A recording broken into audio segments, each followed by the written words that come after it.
Okay. So I'm Ariana. Thank you so much for taking the time to talk to me. Of course. Thanks for having me. Oh, so let's talk a little bit about Damien. So I read that you were actually thinking of leaving Hollywood before you got the role of Damien. Yes, I was. Why were you thinking that? Well, it had been a few years since I had graduated from college, and I left, I like left Hollywood to go to college, which was like the greatest decision that I ever made. But I really, since I had grown up as an actor, like I really didn't grapple or understand that, like, the amount of hard work that actually goes into it as an adult, to like the hustle, right? And so, because I just never really had to do it, because I got Ugly Betty when I was like 11 years old. So like I never really had to do all of that work as an adult on your own. And I moved back to Los Angeles after I graduated college, and like there was a solid like two years where like I just couldn't get a job.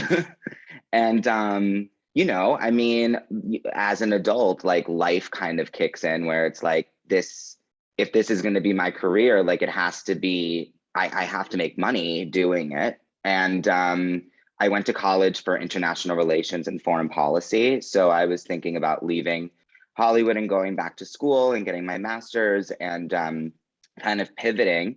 And then it was about, yeah, like I thought about quitting 2 months before I got the script for Hacks. And, it was kind of like my final audition. I was like, if I don't get this job, then this is it. Like I auditioned for it, I think in like late October, and I gave myself until the end of 2020 to see if I got a job. And if not, I was gonna like completely pivot.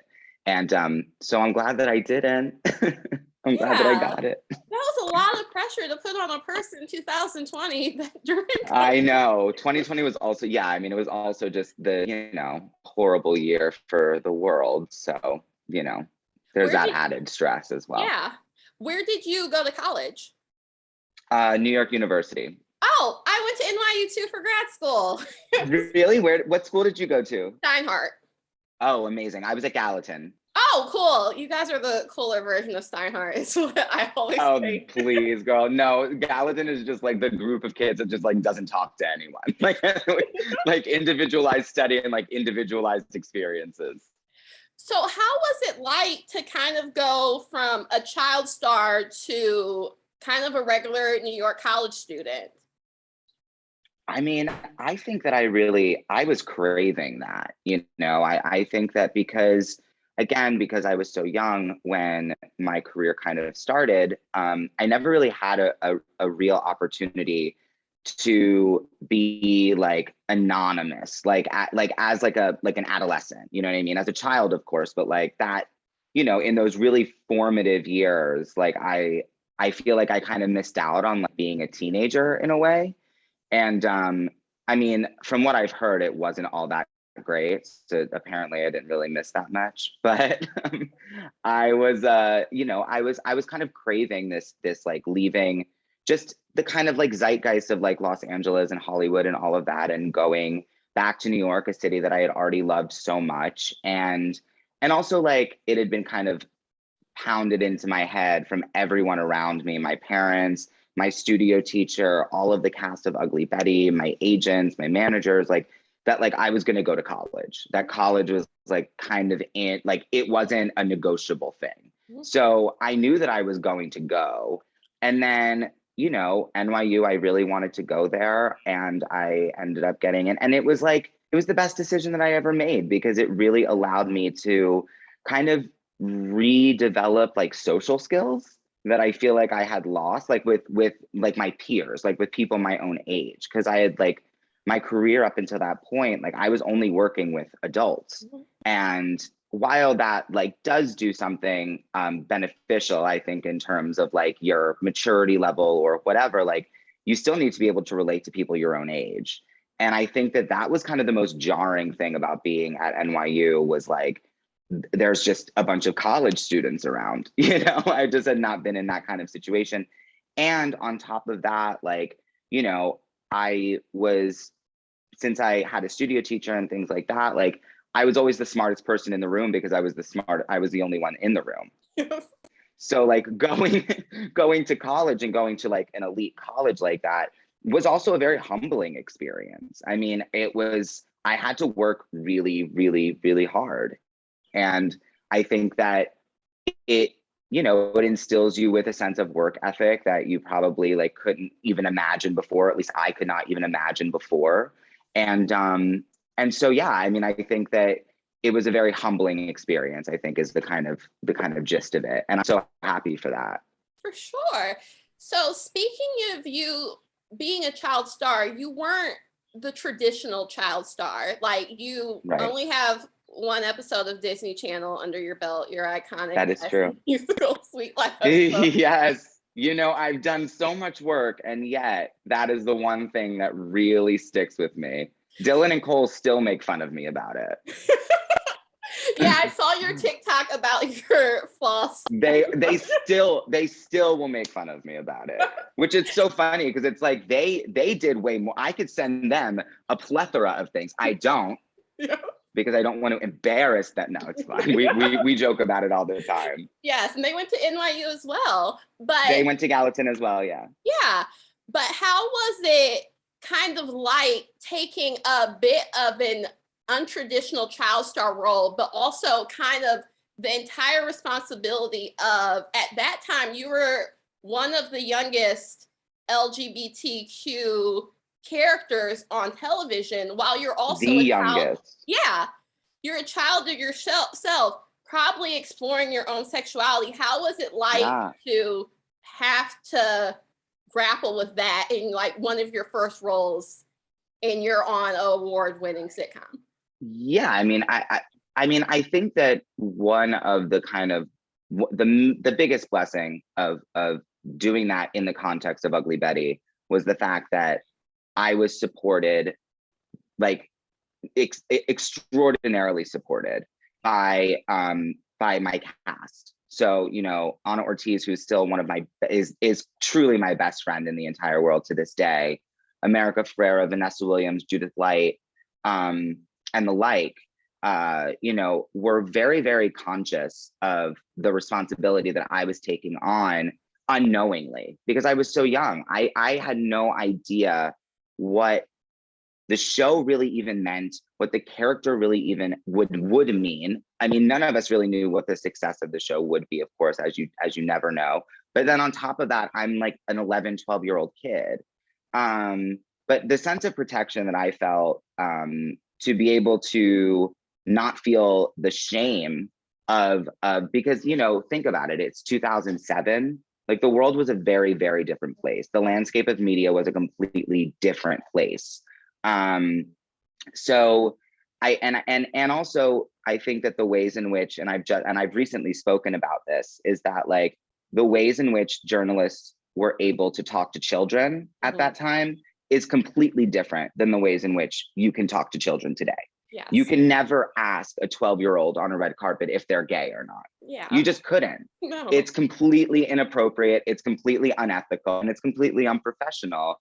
And so, but again, because the landscape, like I'm not blaming any particular journalist or media outlet, like that was the landscape that we lived in.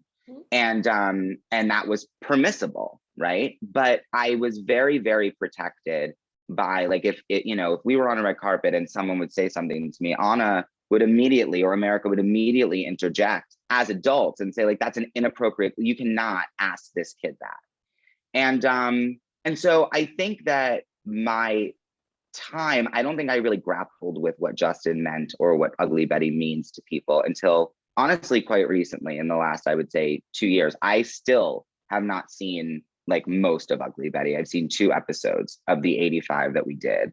So because it is something that I have like my own memories about, and that I kind of want to hold them sacred and like my own experience with it. And also it's quite hard to watch as well, like, having lost Silvio a few years back, and very tragically. And so, I have such reverence for that experience. And I just feel like watching it, I was also going through a lot of pain. I mean, I was also very confused because you're a child kind of like I was a kid from Philly that was just like thrown into this kind of lightning rod of a show without any kind of pretense. So it was difficult, but I mean, they're like my family to this day. So I mean, it's just it, and also like now being able to like really understand what Justin meant as like an out and proud gay man, you know. Now I can understand a bit more like when people would approach me when I was younger about how much the show and the character meant to them. So it's just a long-winded way of saying like I was really protected, and like I feel very like lucky about that, because I don't think that a lot of kids were protected at that time. That's awesome. And now you're on a show with a lot of different queer characters and actors, even if they're not portraying someone who is queer. But what I like about it is that it's not kind of like trauma porn. This is a valid situation, but sometimes Yes. it also, I'm just living my life and this is just how I am. Yeah. How is it like to be able to be on a show where it is just another characteristic as like your hair color?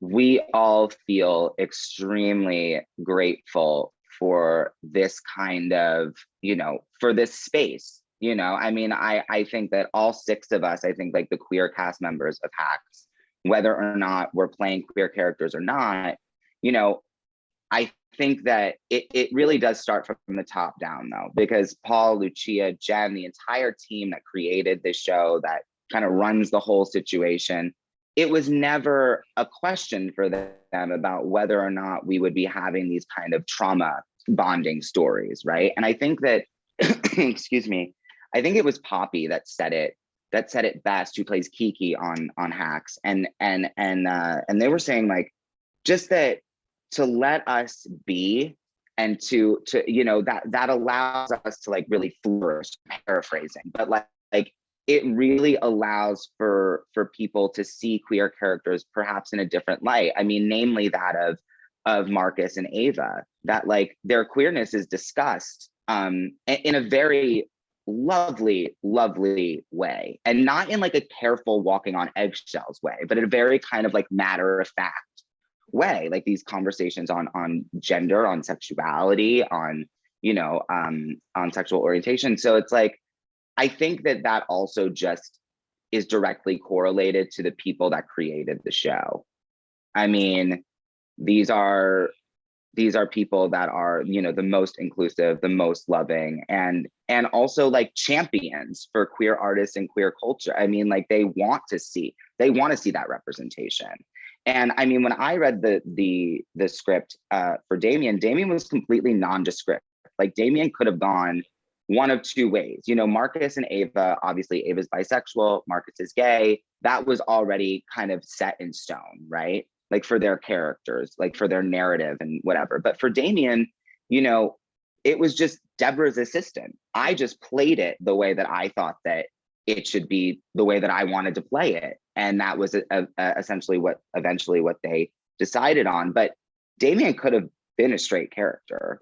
You know what I mean? And so I'm saying that as to say, like, it's a testament to the writing that like it was truly for a lot of characters, unless it was extremely pertinent to like the narrative that they were trying to push forward, like it really didn't matter. They were looking for the actor that they responded the best to for the role, for what they had in mind. And it just so happened that Damien is gay. I mean, and still to this day, like in season 2, like we don't really talk about it. Yeah. Like I think that there's one line like in like the one of the last 2 episodes where Damien talks about like West Hollywood and like going out like to gay bars or something. But like other than that, you know, I think that that's incredible. And I mean, and but not to say like, sorry, I'm so long-winded today, but like you know, not to say that those trauma narratives aren't important. We still need to see, you know, if we're talking about representation, people need to see themselves, right? And a lot of LGBTQ plus kids and young adults like have those traumatic experiences. So I'm not saying that we eradicate them, but I also think that normalizing queer people as successful, well-rounded, well-adjusted people is also extremely important. We can have both. It doesn't have to be so black and white or polarized. Yeah, especially queer characters of color. I feel like often they're colored in some sort of way. And for me on this show, it's not that way at all. In this season, the team's on the road. They're out of the element of, oh, we're in Las Vegas, we're famous, we're treated in some way, and they're now basically in middle of America being just an everyday person. What was your favorite scene to shoot? My favorite scene to shoot this season, gosh, well, there's a few. I have two. One of them is actually in episode 3, which is streaming right now. They just came out today, episodes 3 and 4, and it was with myself, Laurie Metcalf, Hannah Einbinder, and Jean Smart. So it's Weed, Damien, Ava, and Deborah. And it's when Weed throws away Ava's dad's ashes. Oh yeah. And I, I'm peripherally in the scene.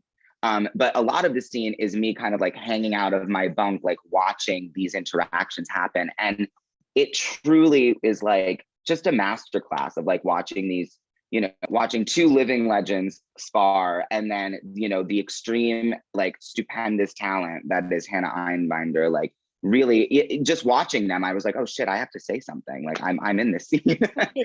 So that one was really fun to shoot just to as a spectator, as an audience member, because I'm such a big fan of the show. And then another favorite of mine, and Marcus, Ava, Deborah, and Damien are playing a game of celebrity, of like charades. And it's just an extremely funny kind of cold open. And also, because our showrunners and writers and everyone kind of comes from like the stand-up or like improv world in some way, shape, or form, there's a lot of, we get a lot of freedom in that way to kind of play with each other. And I think in season 1, I was so nervous about being there because I respect these people so much that I really I don't think I was having as much fun because I was just so nervous. But this season, excuse me, oh my God, it's not COVID. We're playing this game and we kind of would lead into it and all of this, and they just let us go for one of the takes, or a few of them. And so that's always really fun because, in season 2, by the time you come back, we've all developed these like really solid friendships and relationships. And there's a sense of comfortability that, I feel like is always deeper than the first season, So to really walk onto set and know that you're like with your friends who you trust to like make you look good and that you want to set up and like for a home run, that's amazing. And that like kind of cold open was probably my favorite because of that. Like we just got to play and it really truly felt like we were playing a game of celebrity or charades. So yeah, for sure. My favorite thing about Damon and his scenes is that even if the most bizarre thing is happening, he's always professional and so dry. Like when they're on the tour bus, he's like, oh, I got your fountain machine in here. I'm like, no one is going to comment how weird that is and how fountain drinks suck, but okay. Or when she but that's Deborah's thing. Yes. That's Deborah's thing. Deborah loves a fountain soda. She loves a Diet Coke. Or when when she throws out the kombucha out the window and you're like, oh yeah.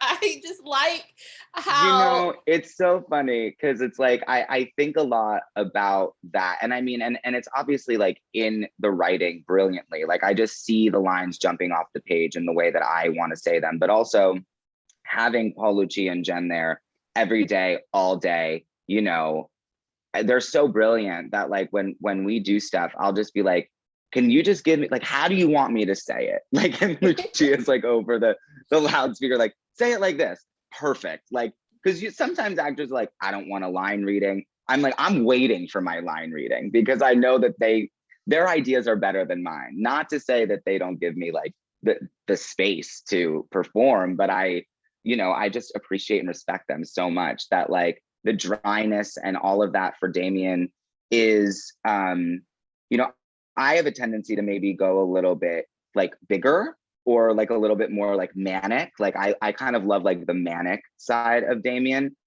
And I feel like this season there was a lot of like physical comedy for Damien. So like those scenes of him kind of keeping his composure were also really important to the character. And I thought that you know, that's all Paul, Lucci, and Jen and the incredible writers. I mean, it's just like dream come true.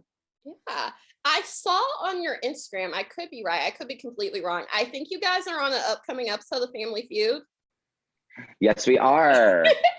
So who was probably the best person on the team that would get the most answers, and who was like, wow, you're really bad at Family Feud? Oh my gosh. Well, I don't know if we were all very, very excited before we got there. And then we got there and we're like getting mic'd and getting our name tags put on. And that's when we all got really nervous. Like we showed up, you know, we're all hanging out, this and that. Like me and Poppy are super excited. We're in glam, this and that. And then we go and we're getting mics. And I remember Jean turning to me. They're like briefing us about like how the show is gonna go and whatever. And Jean is sitting next to me and she turns to me and she goes, I'm really nervous. And I was like, you're the team captain. You can't be, I'm nervous. You can't be nervous. You're the team captain. You're Jean Smart. You cannot be nervous.